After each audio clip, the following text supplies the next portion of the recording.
ছেলেটার নাম ছিল জয়। ওর কাজই ছিল মানুষকে হাসানো। স্ক্রিনের ওপারে ও যখন অদ্ভুত সব অঙ্গভঙ্গি করত, আমরা স্ক্রিনের এপারে বসে হা হা রিয়্যাক্ট দিতাম। আমরা ওকে নিয়ে ট্রল করতাম, নোংরা ভাষায় রোস্ট করতাম। কেউ তাকে পাগল বলতো, কেউ বলতো ফালতু। ও বেঁচে থাকতে আমাদের কাছে ও ছিল স্রেফ একটা বিনোদনের পাত্র। ওর মনের ভেতর যে একাকিত্ব ছিল, সেটা বোঝার চেষ্টা আমরা কেউ করিনি। তারপর একদিন খবর এলো, টিকটক করতে গিয়ে গলায় ফাঁস লেগে জয় আর নেই।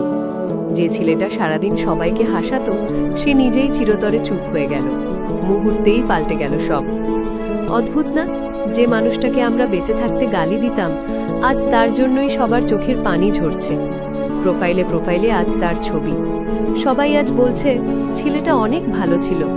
কিন্তু জয় কি জানে, এই ভালোবাসাগুলো ও বেঁচে থাকতে পেলে হয়তো আজ ওকে চলে যেতে হতো না।